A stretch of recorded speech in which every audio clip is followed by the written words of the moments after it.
함께 나누신 하나님의 말씀은 마가복음 3장 1절에서 6절까지의 말씀입니다. 마가복음 3장 1절에서 6절까지의 말씀입니다.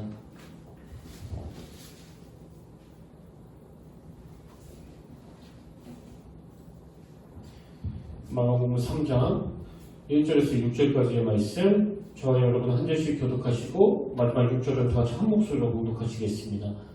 예수께서 다시 회당에 들어가시니 한쪽 손 마른 사람이 거기 있는지라. 사람들이 예수를 부활하여 안식일에 그 사람을 고치시는가 주시하고 있거늘. 예수께서 손 마른 사람에게 이르시되 한가운데 일어서라 하시고 그들에게 이르시되 안식일에 선을 행하는 것과 악을 행하는 것, 생명을 구하는 것과 죽이는 것 어느 것이 옳으냐 하시니 그들이 장사하거늘. 그들의 마음이 완악함을 탄식하사 노하심으로 그들을 둘러보시고 그 사람에게 이르시되 내 손을 내밀라 하시니 내밀매 그 손이 회복되었더라. 다 같이 읽겠습니다. 시작. 바리새인들이 나가서 곧 헤롯 당과 함께 어떻게 하여 예수를 죽일까 의논하니라. 아멘. 할렐루야. 반갑습니다. 우리 함께 인사 나누길 원합니다. 참 잘 오셨습니다. 또 주님의 놀라운 은혜가 함께 있기를 진심으로 축복합니다. 그 서울대 김원 교수님이 쓴 천년의 수업 이런 제목의 책이 있는데요. 제가 그 책을 읽다가 보니까 참 인상적이었던 게 저자가 그 고등학교 시절 때 만났던 화학 선생님을 언급하는 겁니다. 그 화학 선생님이 이제 수업 첫날에 이런 말씀을 하신 거예요. 너희들 이거 꼭 알아둬라. 내가 지금 너희들에게 가르쳐주는 것들은 너희들이 내 나이쯤 됐을 때는 거의 다 거짓말이 되어 있을 거다. 이게 참 독특한 말씀을 하시는 거 아닙니까? 그 어린 고등학생 입장에서는 아니 어떻게 과학이 변할 수 있단 말인가. 그것도 20년이라는 그 짧은 시간 안에 이것들이 다 거짓이 된다는 게 말이 되나. 그래서 이 아이가 그 선생님 말씀을 잘 이해하지 못하니까 하필 저런 선생님이 날 가르치는 선생님이 됐냐 이렇게 오해할 정도로 그게 갈등이 됐는데 사실 그 선생님은 깊은 의미를 가지고 하신 말씀 아닙니까? 뭐 요즘도 그렇지만 그 당시는 완전 주입식 교육. 그래서 뭐 스스로 생각하고 판단하는 이런 일은 하나도 없고 무조건 가르쳐주는 대로 기계처럼 외워야 그 모범 학생이 되는 그런 시절에 이 화학 선생님이 안타깝게 하신 말씀이 뭡니까? 가르쳐준다고 다 받지 말고 니들이 생각 좀 해라. 생각 좀. 이게 옳은 건가? 이게 잘못된 건가? 이것들은 다 언제든지 바뀔 수 있는 것들이니까 너희들이 좀 생각하고 고뇌하면서 받아야 될 거 아니냐. 사실은 그 책의 전체적인 흐름이 그런 호수로 이루어져 있거든요. 늘 생각하고 질문해야 된다. 이 질문이 중요하다.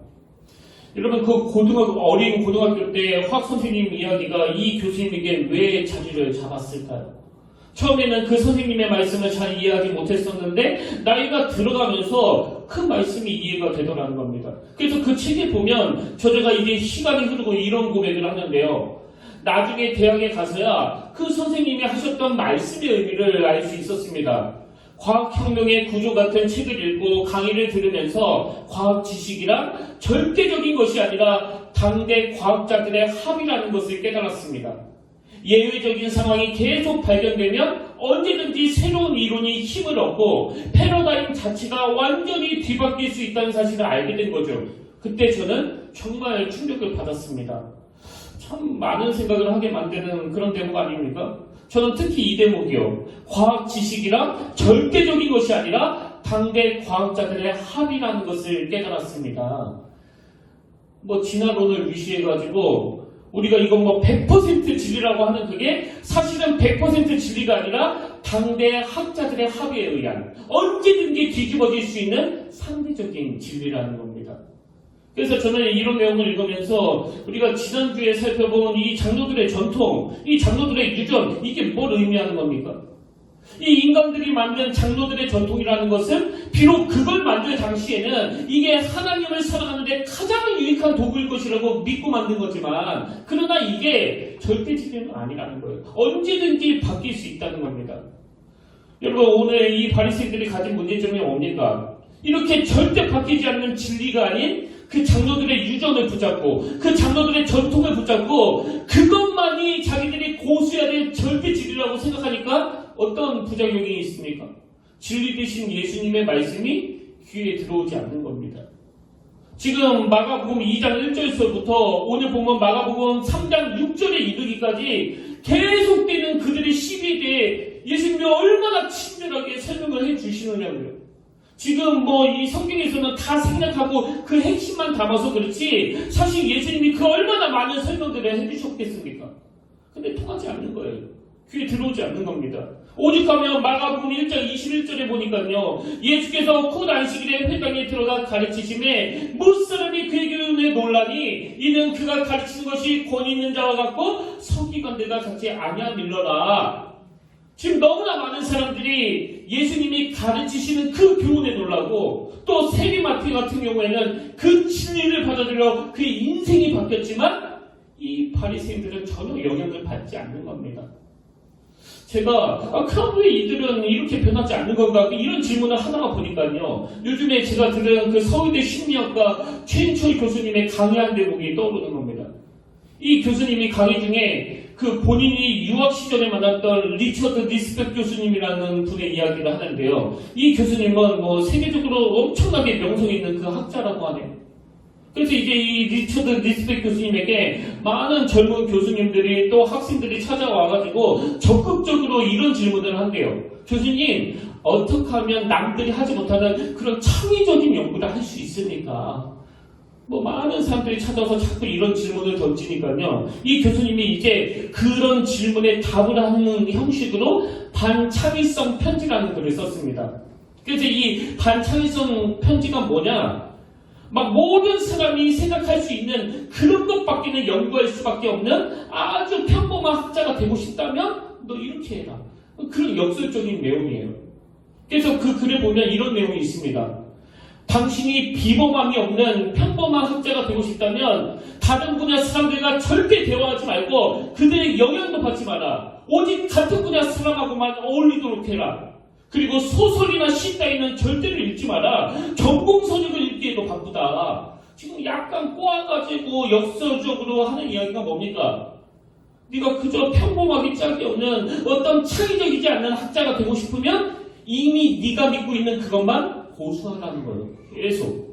그래서 다른 학문을 하는 사람과 대화하지도 말고 만나지도 말고 너랑 다른 생각을 하는 사람은 근처도 가지 말고 네가 생각하는 그것만 계속 몰두하라는 겁니다. 이게 지금 바리새인들이 귀담아 들어야 될 얘기 아닙니까? 그 절대 진리도 아닌 그거 하나 붙잡고는 오직 이것만이 자기 인생의 진리로 삼으니까 그래서 이 마음의 문을 다 닫아버리니까 예수님의 말씀이 들어오지가 않는 겁니다. 지금 계속 이런 모습을 보여주는 게 오늘 본문의 바리새인들인데요. 오늘 이 본문은 지난주에 살펴본 안식일 논쟁의 연장선이라고 보시면 됩니다. 지난주에는 마가복음 2장 끝부분에서 예수님의 제자들이 배가 고파가지고 그 이삭을 잘라먹는 걸 가지고 시비를 걸었고 이제 3장에 들어와서는 예수님이 안식일에 그 손마른 장애인을 고쳐주시니까 그걸 가지고 또 시비를 거는 거예요. 그들이 지금 예수님께 시비를 거는 내용은 뭐예요? 왜 안식일날 일하느냐? 이거 아닙니까? 참 우리 같은 평범한 사람이 봐도 답답하기 짝이 없는 이런 태도를 가진 게 이 바리새인들인데요. 예수님은 이런 바리새인들이 지금 어떤 상태인가를 딱 한마디로 진단하십니다. 그게 오늘 보면 5절에 나와 있는데요. 예수님이 이렇게 말씀하십니다. 그들의 마음이 완악함을 탄식하사. 예수님 보시기에 지금 바리새인들의 상태가 이 마음이 완악한 상태라는 겁니다. 이 완악함, 이 단어는 포로시스라는 단어인데요. 이 포로시스는 마음의 딱딱함, 또 고집스러움 이런 걸 표현하는 단어예요. 저는 이 마음의 딱딱함과 고집스러움을 뜻하는 이 포로시스라는 이 단어를 보면서 마태복음 4장 17절에 예수님의 말씀이 생각나는데요. 이때로부터 예수께서 비로소 전파하여 이르시되 회개하라, 회개하라, 천국이 가까이 왔느니라. 여기 나오는 회개는 헬라어로 메타노이아. 이건 전에도 제가 말씀드린 단어 아닙니까? 이 회개를 뜻하는 메타노이아는요, 그 사람의 생각이 변하는 겁니다. 변화되는 거예요.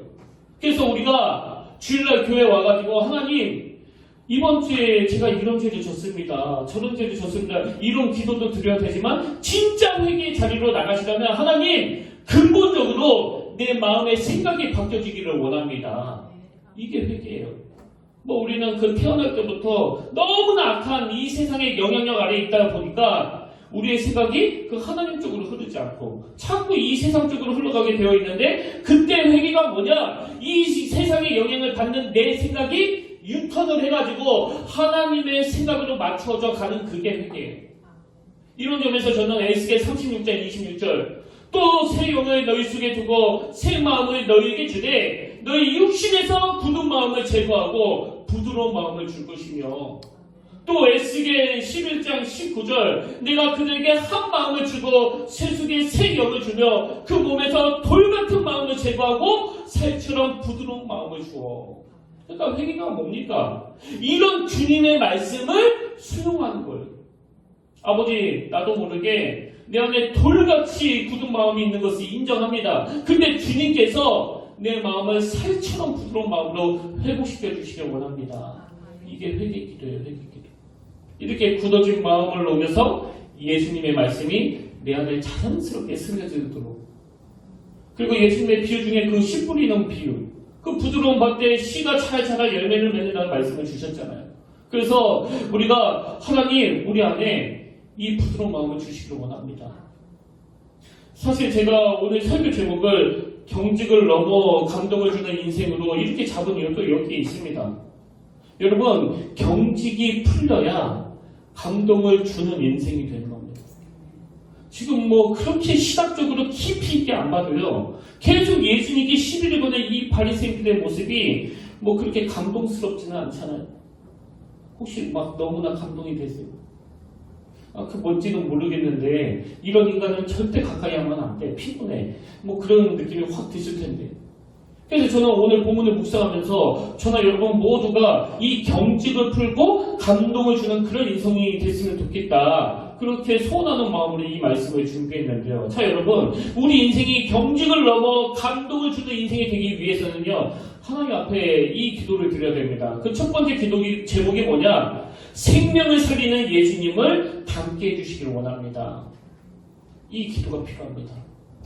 오늘 본문에서 지금 대립하고 있는 이 예수님과 바리새인, 이 구도를요, 뭐 여러 각도로 조명해 볼 수 있는데 저는 4절에 나오는 예수님의 말씀으로 그 구분점을 만들 수 있다고 생각합니다. 자, 4절을 보십시오. 그들에게 이르시되 안식일에 선을 행하는 것과 악을 행하는 것, 생명을 구하는 것과 죽이는 것, 어느 것이 옳으냐 하시니, 여러분, 이 예수님과 바리새인의 구도를 어떻게 분류할 수 있다고요? 생명을 살리는 쪽과 생명을 죽이는 쪽, 이렇게 나눌 수 있다는 거예요. 제가 그런 관점으로 보니까요, 예수님은 지금 논쟁이 시작되는 2장 1절에서부터, 여러분, 우리가 지난주에 살펴보지 않았습니까? 중풍병자를 고쳐주는 것으로 이 논쟁이 시작이 되고요. 이 논쟁의 마지막 기록인 3장 1절부터 6절까지는 그 한쪽 손마른 사람의 장애를 고쳐주는 것으로 이 말씀이 마무리가 되고 있다는 겁니다. 근데 여기에 반해가지고 그 바리새인들은 뭐 아무리 그들이 뭐라고 옳은 소리를 해도 결국 그들의 맨 마지막 결론은 3장 6절입니다. 바리새인들이 나가서 그 헤롯 왕과 함께 어떻게 하여 예수를 죽일까 의논하니라. 아니, 어떻게 결론이 예수를 죽일까 의논하니라 이걸로 맺어지는데, 그 앞에 아무리 좋은 말들이, 그 앞에 그 장로들의 유전이 아무리 대단한데 그게 무슨 소용이 있냐고요. 오늘 여러분이 무슨 신앙 행위를 하고 무슨 종교 행위를 하고 오늘 우리 평택교회가 무슨 미사역으로 교회 이름을 떠들어댄다 하더라도 이 교회가 정말 생명을 살리는 교회냐? 아니면 죽이는 교회냐? 그래서 여러분, 우리가 내뱉는 말이 뭐 얼마나 대단한 말이냐가 중요한 게 아니라 이 결론만 보면 알아요. 지금 예수 믿는 여러분 때문에 주변 사람들이, 그 귀한 영혼들이 살아나고 있습니까? 아니면 예수 믿는 여러분이 가면 막 시시비는 잘 가리는데 여러분만 나타났다 하면 막 분쟁이 일어나고 막 싸움이 일어나고 뭐 아무것도 아닌 일 갖다가 막 원수 맺고 이런 나쁜 일들가 일어나고 있습니다. 청구하셔야 됩니다. 그리고 기도하셔야 돼요. 주님, 저희들도 예수님처럼 생명을 살리는, 사람을 회복시키는 그런 크리스찬들이 되게 해주시길 원합니다. 제가 오늘 본문의 묵상하다가 참 놀라운 걸 발견했는데요. 여러분, 예수님하고 이 바리새인들에게 공통점이 하나 있는데 지금 둘 다 분노를 하고 있다는 겁니다. 그래서 제가 사실 다음 주부터는 이제 이 마가복음 강의 설교를 잠깐 내려놓고 이 분노에 대한 시리즈 설교를 할 예정인데요. 뭐 요즘처럼 여름에 막 덥고 짜증이 나고 그러면 그 분노가 막 제대로 일어나잖아요. 그래서 제가 이 분노에 대해서 설교를 준비하다가 보니까 아니 이 바리새인들하고 예수님의 공통점이 둘 다 분노하고 있다는 겁니다. 오늘 여러분 뭐 마음에 분노가 많고 그리고 분노를 잘 내시는 분은 엄청 위로를 받으실 텐데요. 예수님도 분노하셨어요. 사랑하는 분노를 많이 하는 여러분, 중요한 걸 제가 말씀드릴게요. 주님이 화내신 걸 금하신 게 아니에요. 여러분도 잘 아시지만 성경에 보면 예수님도 분노하시는 장면이 몇 군데 나오지 않습니까? 중요한 건 분노의 결과예요. 지금 예수님과 바리새인이 똑같이 분노했다는 공통점은 있지만 그 결과는 완전히 다릅니다. 첫 번째 예수님의 분노를 보십시오. 5절 그들의 마음이 완악하며 탄식하사 노하심으로 그들을 둘러보시고 그랬는데 여러분 그 주님의 분노의 에너지가 어디로 흘러가느냐. 그 다음 보세요. 그 사람에게 이르시되 내 손을 내밀라 하시니 내밀매 그 손이 회복되었더라. 이 예수님의 분노는요, 그 에너지가 속마른 사람의 자기를 고쳐주는 쪽으로 흘러가고 있다는 겁니다. 여기에 반해가지고 이 바리새인들의 분노는 그 에너지가 어디로 표출이 됩니까? 6절 바리새인들이 나가사 그 헤롯당과 함께 어떻게 하여 예수를 죽일까 의논하니라. 예수님과 바리새인들이 겉으로 보기에는 똑같은 분노를 드러냈지만 여러분 같은 분노라고 생각하시면 안 됩니다. 예수님의 분노는 그것을 에너지 삼아 사람을 고쳐주고 살려주는 쪽으로 흘러보냈다면 이 바리새인들의 분노는 어떻게 하면 저 사람을 죽여버릴까? 그런 악한 에너지로 흘러보내더라는 거예요. 그런 의미에서 오늘 여러분의 분노는 어떤 열매를 맺고 있는지 돌아보시겠습니까? 분노해야 되는데 분노하지 않는 그게 악한 거예요. 그리고 분노 안 해야 되는데 분노하는 그것도 악한 거예요. 그 열매를 보고 아는 겁니다. 저는 저와 여러분의 분노가 사람을 살리고 저는 저와 여러분의 분노가 생명을 고치는 에너지를 만들어내는 거룩한 분노가 되기를 간절히 원하는데 그러기 위해서는 다윗의 거룩한 분노가 골리앗을 죽이고 민족을 살려내는 에너지가 되었다는 사실을 늘 마음의 기도 제목으로 삼으시기를 바랍니다. 그런가 하면 두 번째로요. 우리가 이렇게 경직을 넘어 감동을 주는 인생이 되기 위해 해야 될 기도가 하나 더 있습니다. 비난과 정죄가 난무하는 이 세상과는 좀 다르게 살게 해주시기를 원합니다. 이 기도를 맨날 해야 돼요. 여러분도 잘 아시지만 지금 대한민국은 분노의 시대에 분노의 세상이기도 하지만 비난과 정죄가 난무하는 세상 아닙니까? 뭐 숨을 쉬기가 어려울 정도예요. 얼마나 그 비난과 정죄가 난무합니까? 근데 마가복음 2장에도 보면 막 비난과 정죄가 난무하는 걸 볼 수 있는데요. 자, 마가복음 2장 16절입니다. 바리새인들의 서기관들이 예수께서 죄인 및 세리들과 함께 잡수시는 것을 보고 그의 제자들에게 이르시되 어찌하여 죄인 및 세리들과 함께 먹는가? 또 18절 요한의 제자들과 바리새인들이 금식하고 있는지라 사람들이 예수께 와서 말하되 요한의 제자들과 바리새인의 제자들은 금식하는데 어찌하여 당신의 제자들은 금식하지 아니하나이까. 또 2장 24절입니다. 바리새인들이 예수께 말하되 보시오 저들이 어찌하여 안식일에 하지 못하리라 하나이까. 지금 계속 지적질이에요. 계속 비난과 정죄가 난무하고 있습니다. 이게 딱 오늘 이 시대를 추락해 놓은 것 같지 않으세요? 그래서 저는 요즘 제 마음에 되뇌 있는 두 용어가 있는데요. 하나는 사스퍼그 신도롬이라고 하는 용어를 묵상하고 있고요. 그런가 하면 또 한 용어는 에포케라는 용어예요. 이 사스퍼그 신도롬은 그 항상복 씨가 쓴 베르라는 책에 나오는 용어인데요. 원래 이 용어는 아스퍼그 신드롬, 아스퍼그 장애라고 그 타인에 대해 이해하지 못하는 일종의 장애를 뜻하는 용어가 아스퍼그 신드롬인데 여기서 이제 이 저자가 이 아스퍼그라는 단어에다가 사회, 소셜이라는 단어를 붙여가지고 합성해서 만든 단어가 사스퍼그예요. 그래서 이 사스퍼그 신드롬이라는 것은 자기 자신에 대해서는 한없이 관대하지만 타인에 대해서는 전혀 배려할 줄 모르고 나눌 줄 모르고 또 무장해할 정도로 정죄하는 마음의 태도, 이게 사스퍼그 증후군이에요. 그래서 무례한 거예요, 이 사스퍼그 증후군은. 그리고 우리나라 정치에 꼭 나오는 게 그 내로남불. 이건 뭐 여당 야당 할 거 없이 너무나 공통점 아닙니까? 자기가 야당할 때, 자기가 여당할 때 정반대로 행동하는 정치가 돼. 그래서 뭐 안 그런 분도 있겠지만 정치하는 대부분들이 내로남불이에요. 이게 바로 사스코그 증후군이라는 겁니다. 사실 우리 현실에서도요, 이 사스코그 환자들은 엄청 많이 있습니다. 뭐 옆에 애가 있든 말든 그 공공장소에서 담배 연기를 뿜뿜 뿜어내는 사람들, 그리고 또 요즘처럼 이 코로나19 시대에 지하철 같은 데서 마스크를 안 쓰는 사람들, 그리고 제가 어제 뉴스를 보니까 뭐 피서철에서 그렇게 음식물 쓰레기를 막 이렇게 무단 투기하는 그런 사람들을 보면은 남을 조금 더 배려할 줄 모르는, 이게 바로 그 오늘 본문의 바리새인들 아닙니까? 그리고 여러분, 소위 예수 잘 믿는다고 하는 사람들에게 이 영적인 사스코그 환자가 많다는 거 혹시 아십니까? 상대방의 마음을 전혀 헤아릴 줄 모르는. 그래서 제 마음에 혹시라도 나에게도 이런 사스코그 증상은 없는가? 왜? 목사는 맨날 가르치려고 드니까 이걸 단어를 되뇌이는 거예요. 그런가 하면 제가 요즘에 되뇌이는 용어가 하나 더 있는데요. 그게 바로 에포케라는 용어예요. 이 에포케는 우리말로 하면 판단 중지, 그런 뜻인데요. 이 용어는 고대 그리스 철학에서 유래된 단어라고 합니다. 제가 맨 앞에서 언급했던 그 천년의 수업이라는 책에서도 이 에포케라는 용어가 나오는데 저는 이 부분을 굉장히 의미 있게 읽었습니다. 이 저자인 서울대 교수님이 학생들에게 계속 강조한 게 너 질문하고 살아라. 질문해야 된다. 뭐 가르쳐준다고 그래도 다 받으면 안 된다. 스스로 질문하고 스스로 판단하고 스스로 검증하는 시간을 많이 가지라고 강조하는데요. 더 중요한 게 뭔지 아세요? 그래서 이제 깨닫게 된 거예요.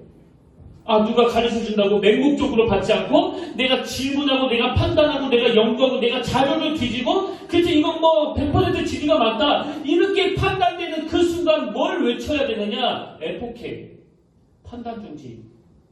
왜 그래야 되는지 아십니까? 나는 이제 내 생각으로 이걸 다 검증해서 이게 진리가 맞다라고 생각이 될 때 나와 생각이 다른 저 사람에 대해서는 판단 중지, 에포케를 외쳐야 된다는 겁니다. 그래서 에포케. 한번 따라해 보시겠습니까? 에포케. 오늘 예수 믿는 우리는 그 진리를 발견했기 때문에 우리가 이 시점에서 선포해야 되는 게 에포케예요. 판단 중지. 오늘 본문의 바리새인들이 놓친 게 바로 이거 아닙니까? 교회에서 계속 외쳐야 되는 용어가 이 에포케예요. 교회 공동체 안에서 사람과 사람이 만날 때, 제가 우리 동기 목사님들을 대할 때 이 에포케예요. 모든 판단을 중지하고 중립적으로 그 사람을 받아들여야 돼요. 왜? 인간은 자꾸 그 사람을 선입견으로 대하기 때문에 이 에포케. 그리고 자녀 교육에서도요. 부모들이 진짜 놓치기 쉬운 게 이거예요. 왜? 부모는 애들이 태어나서부터 지금까지 그 히스토리, 그 배경을 다 알기 때문에 그 선입견이 이미 물들여 있습니다. 그래서 뭐 큰애는 뭐 엄청 정직한 애야. 얘는 무슨 말을 해도 난 다 믿을 수 있어. 근데 둘째는 말이 어릴 때부터 뭐 말 돌리기 선수이고 거짓말도 잘하고 얘는 항상 그때그때 상황에 따라 대답을 해. 이런 선입견이 자리 잡고 있다고 보니까요. 뭐 무슨 얘기를 해도 이 선입견을 가지고 걔를 판단해버리는 거예요. 그래서 상처를 주는 거거든요. 그렇기 때문에 자녀 교육에서도 에포케. 항상 이 아이를 오늘 처음 만난 것처럼 이 아이를 신뢰해주고 이 아이를 믿어주고. 여러분 오늘 처음 대하는 것처럼 이 아이를 대하지 않으면요. 그 자녀 교육이 아이들에게 치명적인 독이 될 수 있습니다. 그래서 오늘 우리가 하나님 앞에 또 비난과 정죄가 난무하는 이 시대에 에포케, 하나님 제 판단을 유보하기를 원합니다. 제 판단을 중지하기를 원합니다. 아무리 이 사람에 대한 내 판단이 옳다고 하더라도 하나님 앞에서 나도 그 똑같은 잣대 그대로 적용될 수 있다는 것을 인정하기를 원합니다. 저는요, 이 땅의 모든 교회가 이 에포케의 은혜를 받는 순간 반드시 부흥이 일어나게 될 줄로 믿습니다.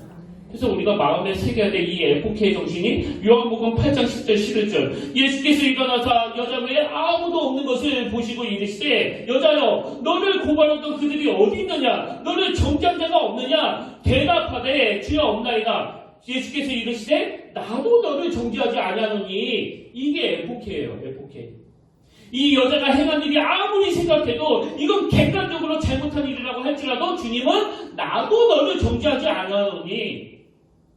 그렇다고 흐지부지하게 넘어가지 않습니다. 가서 다시는 죄를 범하지 말라 하십니다.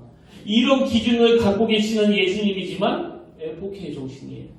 오늘 저와 여러분이 우리와 가까이 지내는 사람들에 대해서 그 판단 중지, 이 FK 정신이 회복되기를 주님 앞에 기도하는 저와 여러분 되시기를 바랍니다.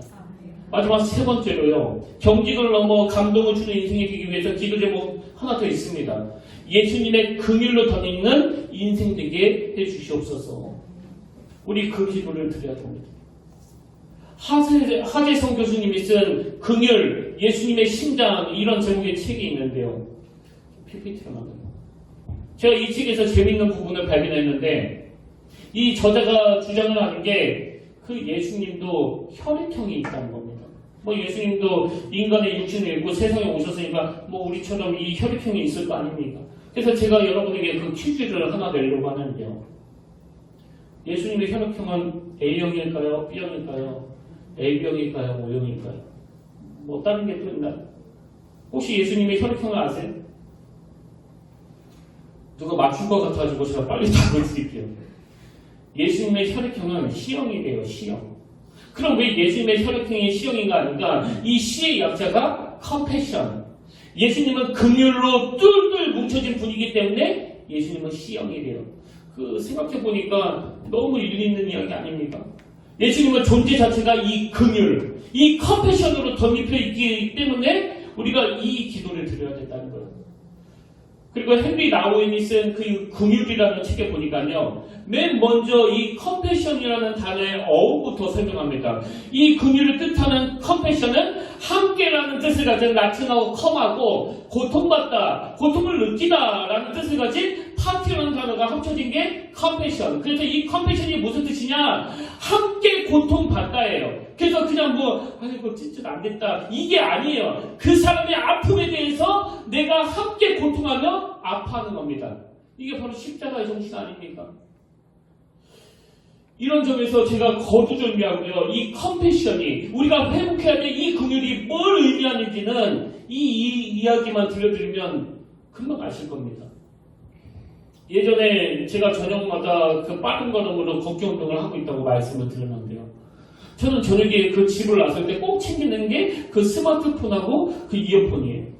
그래서 걸으면서 이번 주에 전해야 될 말씀을 가지고 묵상도 하고 또 찬양도 듣고 또 여러 목사님들의 설교도 듣고 또 그 교수님들의 좋은 강의도 듣고 그러는데요.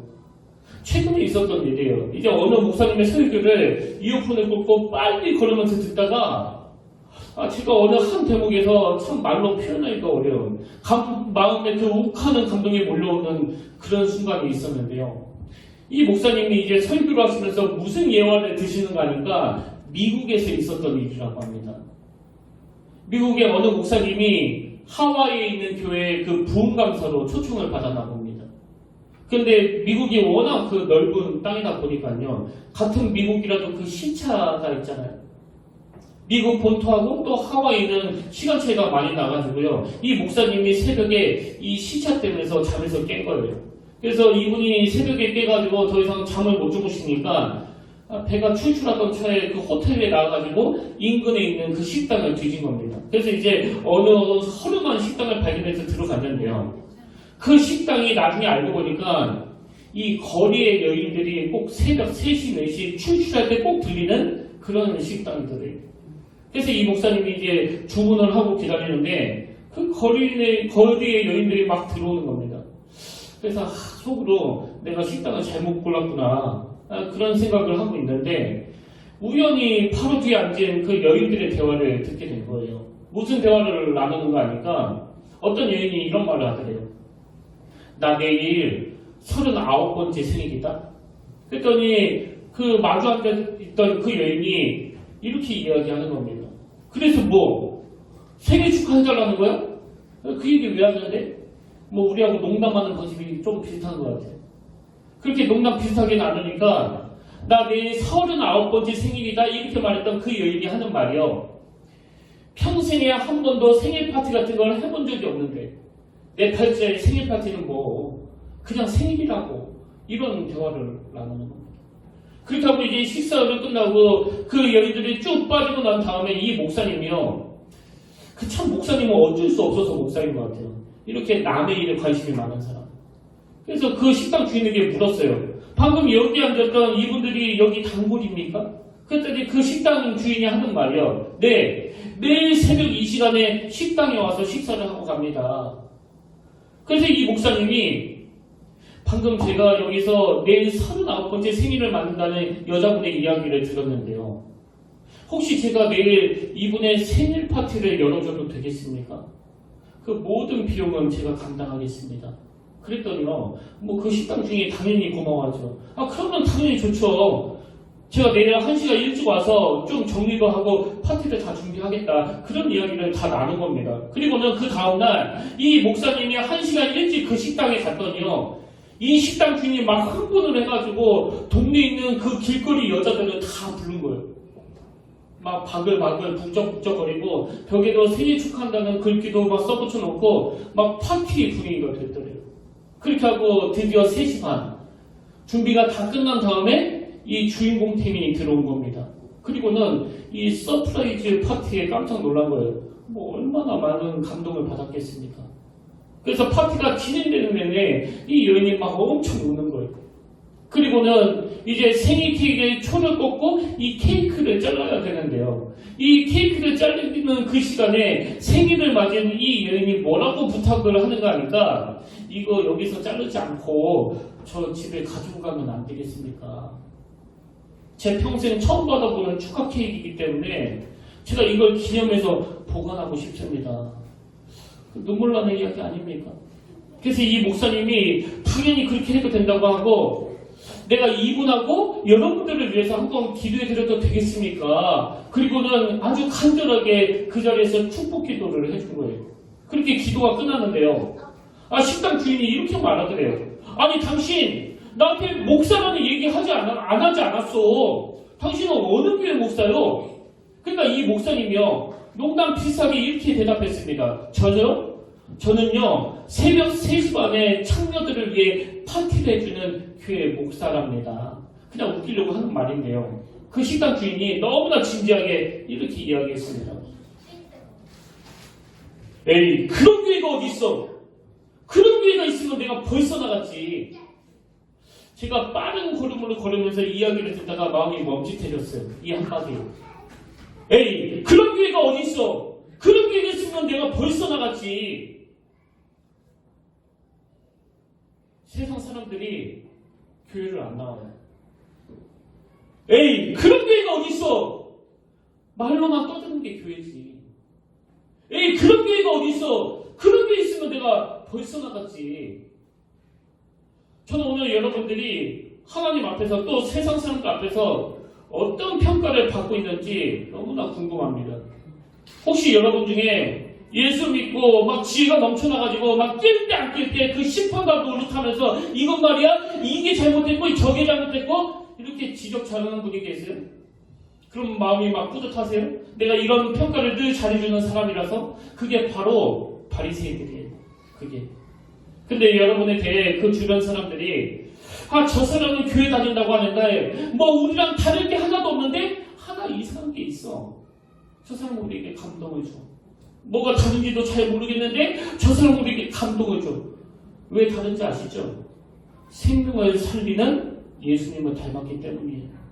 비난과 정죄가 난무하는 이 세상에서 이 세상과는 좀 다른 삶을 살려고 애쓰기 때문이에요. 무엇보다도 예수님의 그 길로 던져본 사람은 사람들에게 감동을 줍니다. 아까 그 설교에서 예로 든 미국 목사님처럼요. 우리 이 세 가지를 늘 주님 앞에서 기도하면서 하나님 정말 내가 가진 지식을 자랑하는 크리스찬이 아니라 이 삭막하고 메마른 세상에서 감동을 전해주는 그런 그리스도인이 되기를 원합니다. 오늘 말씀을 정리하면서 우리 이 찬양 참 오래간만에 불러보는데요. 이것들을 다 녹여서 만드는 게 그 십자가니까요. 십자가 그 사랑 멀리 떠나서 무너진 나의 삶 속에 잊혀진 주 은혜 돌같은 내 마음 어루만지사 다시 일으켜 세우신 주님을 사랑합니다. 우리 말씀을 기억하고 우리 자신을 되돌아보면서 이 찬양을 같이 불러보기를 원합니다.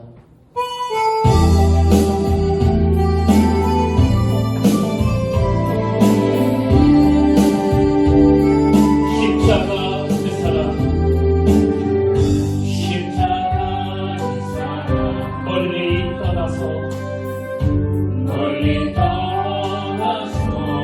무너진 나의 삶 속에 무너진 나의 삶 속에 잊혀진 주님의 돌 같은 내 마음 돌 같은 내 마음 어루만지사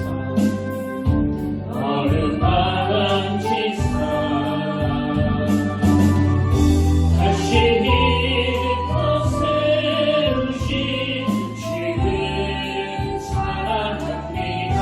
주 나를 구하시고 주 나를 구원하시고 날 붙드시니 나는 꼭 외롭고 존귀한 주님의 자녀 주 나를 구하시고 주 나를 구하시고 날 붙드시니 나는 꼭 외롭고 존귀한 주의 자녀 지나간 일들을 기억하지 않으시는 주님 기억하지 않고 이전에 행한 모든 일 이전에 행한 모든 일 생각지 않으니 사막의 강물과 사막의 강물과 길을 내시는 주 길을 내시는 주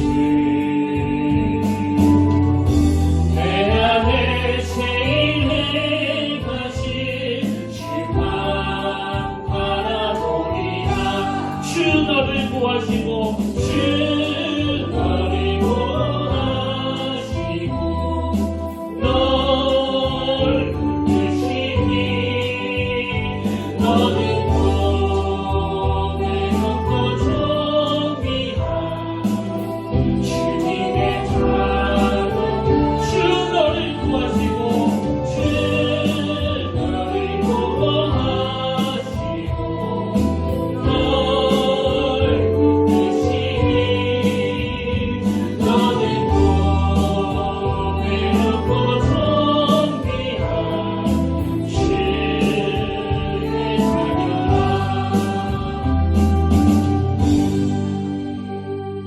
사실 이 설교를 준비하면서 제 스스로가 많이 되뇌이고 있습니다. 하나님, 시간이 갈수록 제가 거만해지지 않도록 도와주시고 목사라고 교만해지지 않도록 도와주시고 무엇보다도 우리 성도님들과 후배 목사님들에게 감동을 주는 담임 목사가 되기를 원합니다.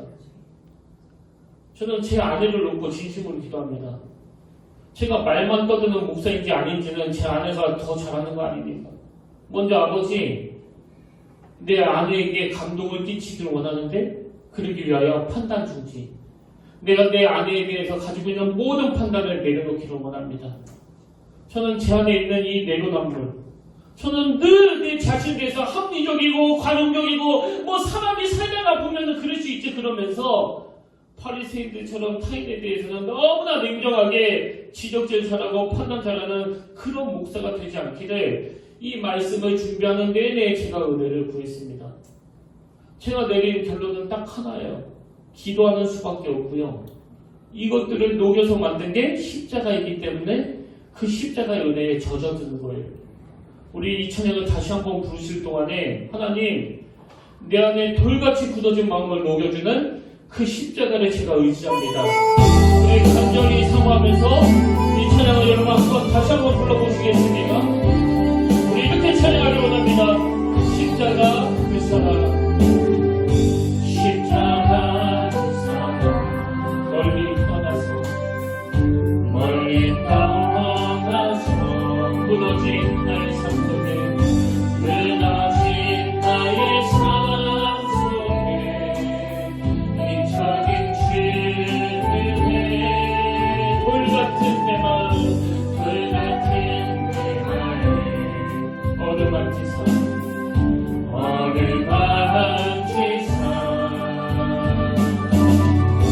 다시 일으켜 세우신 주의 사랑하니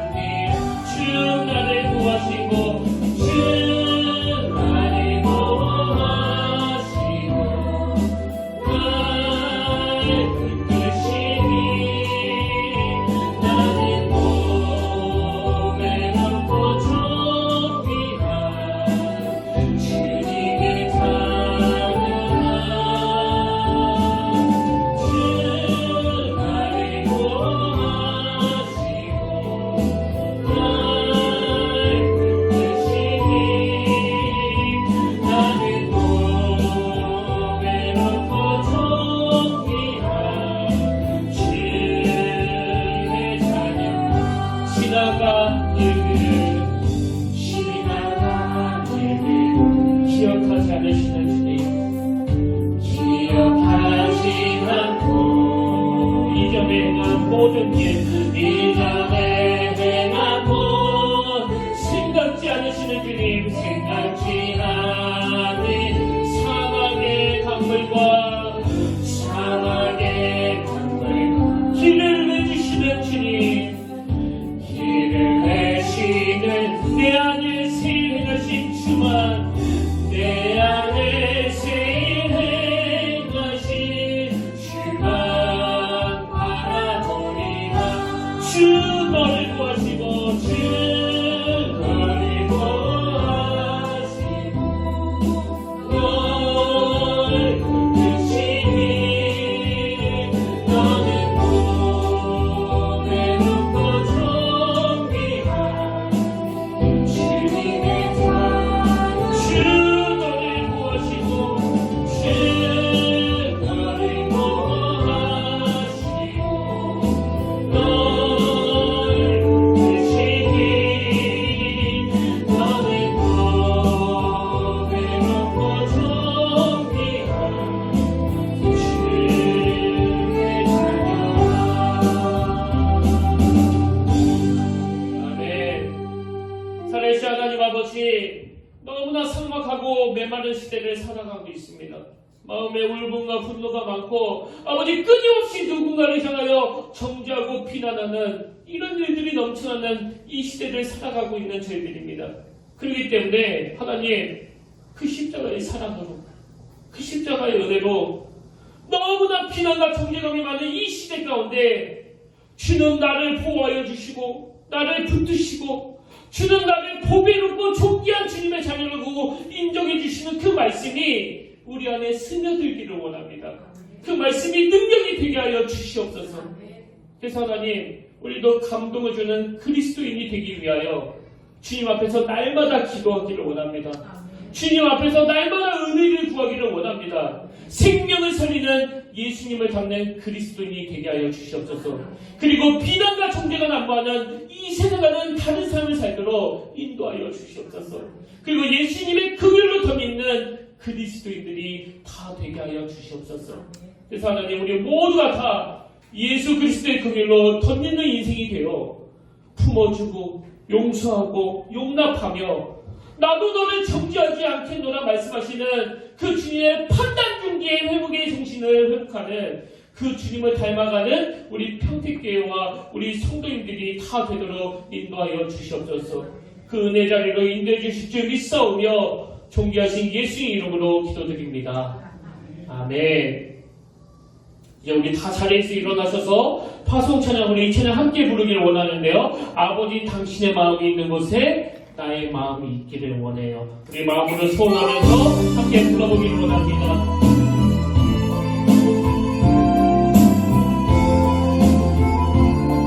아버지 당신의 마음이 있는 곳에 아버지 당신의 마음이 있는 곳에 나의 마음이 있기를 원해요. 아버지 당신의 눈들이고 있곳에 나의 눈들이 보이길 아버지 당신이 바라보는 영혼에게 아버지 당신이 바라보는 영혼에게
그런 교회가 어디 있어?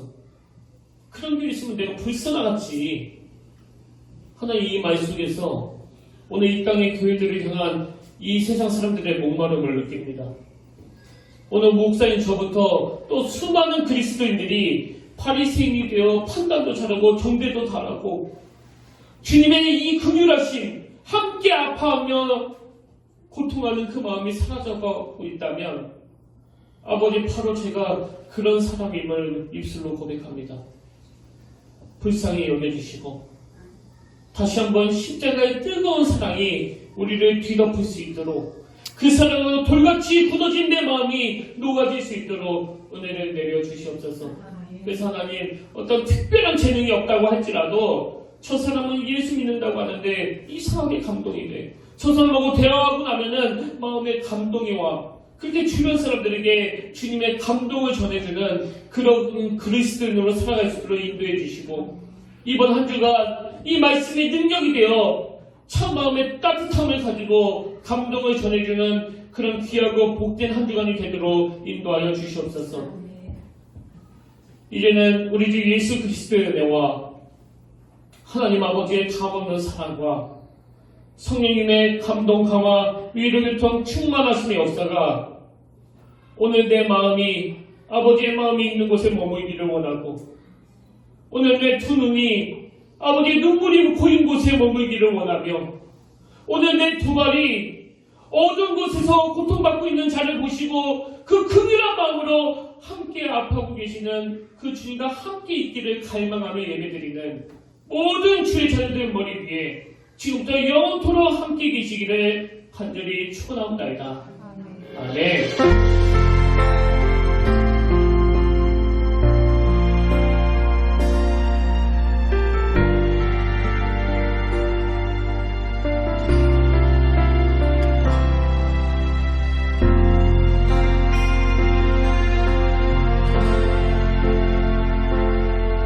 지금 서 있는 이곳에서 높임을 받으소서. 내가 밟는 땅 주님의 땅